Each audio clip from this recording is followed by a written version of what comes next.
Hello, my AP students. This is Wendy with AP History Help, and this is the AP History Help podcast. It is Season 2, Episode 2, and I will give you a little preview of what to expect from this season, which happens to follow the school year. But in general, you will learn everything you need to know about taking AP History classes, from skills to content, from historical thinking skills to themes in history. Whether you are taking or thinking about taking AP World History, AP US History, or AP European History, this podcast is for you. Be sure to check out the episode list and show notes to find the topics that you need help with. AP History Help is on TikTok, Instagram, and YouTube, where I am happy to answer your questions. Before I start, I'm going to talk briefly about what to expect from Season 2. Students, you might remember that Season 1 was focused on the skills, the themes, and the strategies for success in your AP History classes. Please, if you are new to our class and or to AP History, please look back through those episodes for further information on that side of the courses. Looking ahead, Season 2 will be predominantly content focused. And since I want to cover as much content as possible over the course of the school year and prior to your exams, I'm going to alternate between AP World and APUSH content. And AP Euro students, unfortunately, that content will come in Season 3 of the podcast. But if you need my help, just send me a message on social media or text or call or email me to ask any questions or even set up some tutoring sessions. I also have a self-paced AP Euro class available, and I'll put the link to that in my show notes. Because the episodes this season are content-based, I would strongly recommend taking notes. There are a lot of ways to do this, but my recommendation is to do so thematically. In US history, there are 8 themes, which I'll put in the show notes. But just like world history, I want you to focus especially on social, political, economic, cultural, and technological events and trends. Your best bet would be to have a copy of my Student Success Planner available through Amazon or from me by mail. I'll drop the link in my show notes to my website, which gives you the option to buy it either way. Oh, or you could go to my TikTok shop and buy it there. Find me at AP History Help. But at the very least, listen to these podcast episodes with a pen and a pencil and a piece of paper. Come in, students. Let's get this episode of AP History Help started. First, get your notes out. We've got a lot of thematic focus as well as some comparison and causation. Our topic for today is Unit 1 of AP US History. The time period is 1491 to 1607. APUSH doesn't have pretty titles for each of their units or time periods, but that's okay. Understanding the time period means knowing why those dates are significant. Why does our first time period begin in 1491 and end in 1607? This is what we call periodization. Each of these time periods of APUSH have a pretty clear beginning and end, which we'll talk about shortly. Developing a good understanding of what events define a period is helpful, as it helps you to sharpen those reasoning processes, compare and contrast, causation, and it allows you to categorize and look at changes in continuities. In other words, integrate all of those historical thinking skills. Got it? Good. Okay, kids. What happened in 1491 that starts this time period? 1491 was the last year that the indigenous people were unaffected by Europeans, namely Christopher Columbus. His arrival marks a turning point in both world and American history, as it initiated lasting contact between the people of Europe, America, and Africa. This is our context. Period 1 focuses on what life was like in the Americas before European contact and how contact with the Europeans forever altered their lives, cultures, and customs of the American Indian societies, the Native American societies prior to European contact. Now, this unit represents just 5% of the recommended content for the course, and you won't see it on a DBQ.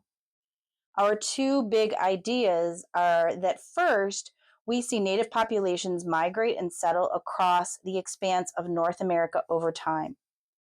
And they develop distinct and increasing complex societies by adapting and transforming their diverse environments.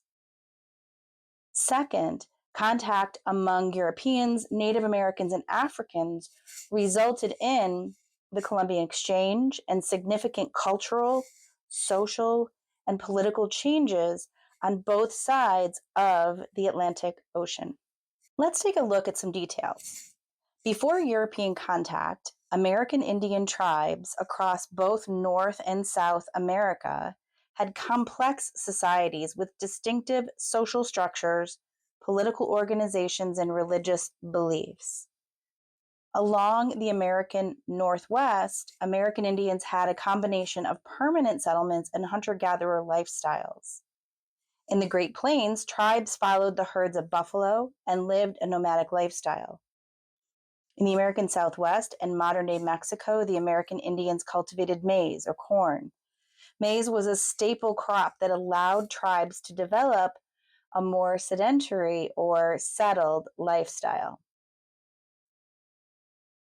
Native American religion was often connected to their relationship with nature, what we call animism, a belief that non-human things like plants or animals possessed a spiritual essence. They developed these different and complex societies that both adapted and transformed to their environments. This includes the Pueblo of the Southwest, the Lakota Sioux of the Great Basin and Great Plains, and the Iroquois of the Northeast.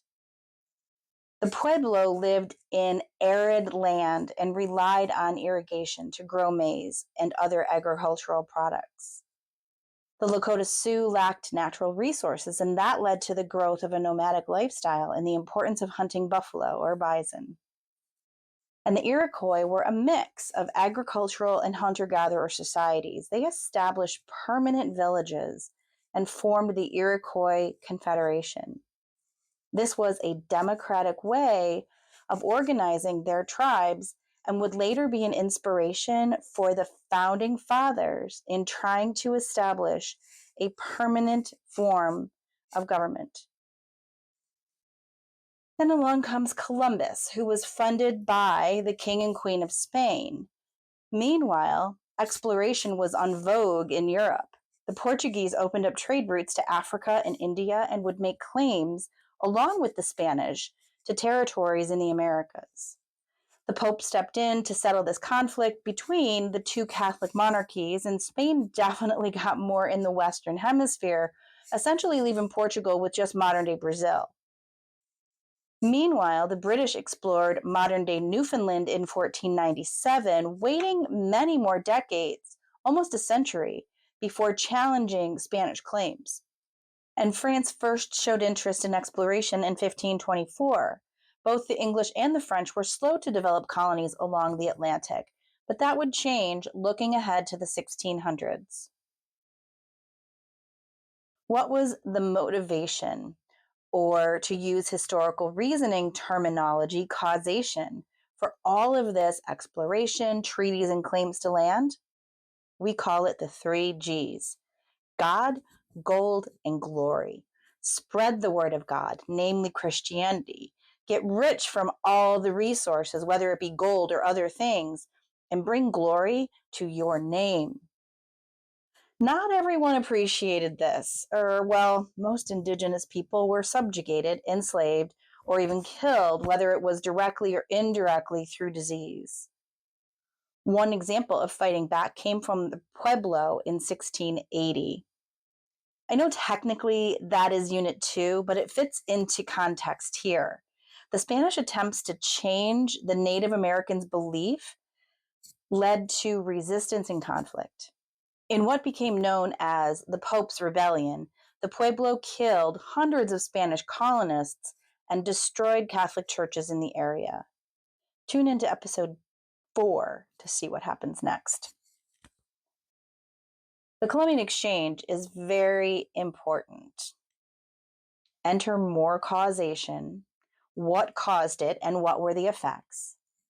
The Columbian Exchange brought new crops to Europe from the Americas, stimulating European population growth and new sources of mineral wealth, which facilitated the European shift from feudalism to capitalism. Improvements in maritime technology and more organized methods for conducting international trade, such as joint stock companies, helped drive changes to economies in Europe and the Americas.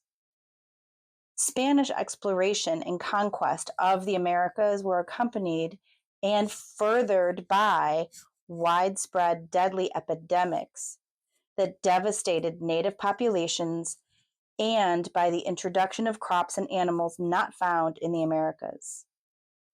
To continue, the Columbian Exchange is not a trade route.